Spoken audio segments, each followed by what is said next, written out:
Selamat pagi, salam sejahtera bagi kita sekalian.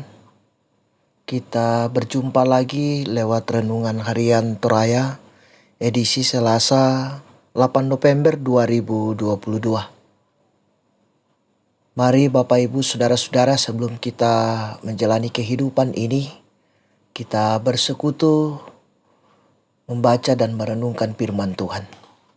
Kita berdoa. Ya Tuhan, Engkau sungguh baik bagi kami dalam kehidupan ini. Tak berhenti kasih dan kemurahan Tuhan dinyatakan dalam kehidupan kami. Engkau menganugerahkan hidup kepada kami pada saat ini Tuhan. Kami akan memulai berbagai tanggung jawab dan aktivitas rencana hidup kami. Kami menyerahkannya ke dalam tangan pengasihan-Mu Tuhan. Engkau terus menyertai kami. Allah Bapa dalam sorga, saat ini Tuhan kami bersekutu membaca dan merenungkan firman-Mu.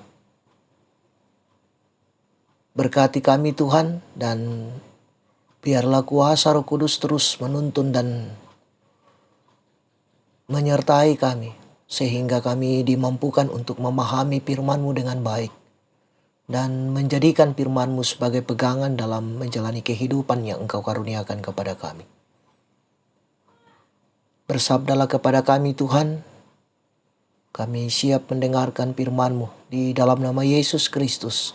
Itulah Tuhan dan Juru Selamat kami yang hidup. Amin. Bacaan firman Tuhan pada saat ini dari 2 Yohanes pasal 1 ayat 1 sampai dengan 13. Ayat yang ke-6 saya akan bacakan. Firman Tuhan berbunyi, "Dan inilah kasih itu, yaitu bahwa kita harus hidup menurut perintahnya. Dan inilah perintah itu, yaitu bahwa kamu harus hidup di dalam kasih, sebagaimana telah kamu dengar dari mulanya."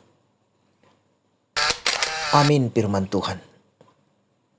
Tema kita di pagi ini, kasih dan kebenaran. Saudara-saudara yang sama-sama dikasih oleh Tuhan, kebenaran bisa menjadi sesuatu yang relatif bila manusia yang menjadi tolak ukurnya. Kebenaran semacam itu dapat dipengaruhi oleh kepentingan atau keadaan. Karena itu setiap hal yang disebut kebenaran perlu diukur dari kebenaran mutlak, yakni kebenaran berdasarkan firman Tuhan. Saudara-saudara yang sama-sama dikasih oleh Tuhan, Rasul Yohanes menulis surat kepada seorang ibu yang rumahnya selalu terbuka bagi umat untuk beribadah. Ada kemungkinan yang dimaksudkannya adalah menunjuk kepada sebuah jemaat. Ia memberi penekanan dalam suratnya tentang kasih dan kebenaran dan bagaimana menghidupinya. Kebenaran merupakan dasar kasih terhadap semua orang percaya, yang bukan hanya sekedar diketahui tetapi perlu diterapkan. Kebenaran dan kasih tanpa penerapan sama halnya dengan sebuah kemunafikan. Iblis tidak tinggal diam. Melalui para penyesat ia bekerja dan berusaha mempengaruhi orang percaya untuk menolak Yesus dan ajarannya. Karena itu orang percaya perlu saling menopang agar dapat tetap bertahan dalam menghidupi kasih dan kebenaran Tuhan. Supaya dengan demikian orang percaya tetap memiliki bapa dan anak. Nah, saudara-saudara yang sama-sama dikasih oleh Tuhan, Philips Brooks katakan, kebenaran itu selalu kuat, tak peduli betapapun lemah tampaknya, dan kepalsuan itu selalu lemah. Tak peduli betapapun kuat tampaknya, hidup dalam kebenaran sering mendapat tantangan, termasuk dari dalam diri kita sendiri. Karena itu perlu membangun relasi dalam kasih dengan orang di sekitar kita agar saling menopang. Kebenaran dan kasih haruslah berjalan bersama dalam kehidupan berjemaat.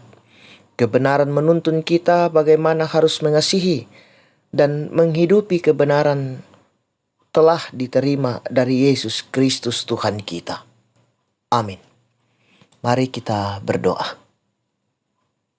Tuhan, kami mengucap syukur atas waktu yang Engkau karuniakan kepada kami. Dalam persekutuan kami di pagi ini, Tuhan, kami mendengarkan firman-Mu. Firman-Mu yang akan menjadi kekuatan bagi kami, menjadi dasar dari kehidupan kami hari ini. Allah Bapa di dalam sorga, kami serahkan seluruh kehidupan kami, Tuhan, dalam tanggung jawab, dalam rencana kami hari ini. Engkau bersama dengan kami, Engkau menunjukkan jalan, menopang kami sehingga kami mampu menyelesaikannya dan dapat mengangkat tugas dan tanggung jawab di tengah-tengah kehidupan kami. Allah Bapa di dalam sorga, kami serahkan seluruh kehidupan kami. Ampunkan salah dan dosa kami di dalam nama Yesus Kristus. Kami datang berseru kepadamu. Amin. Selamat beraktivitas, Tuhan Yesus memberkati.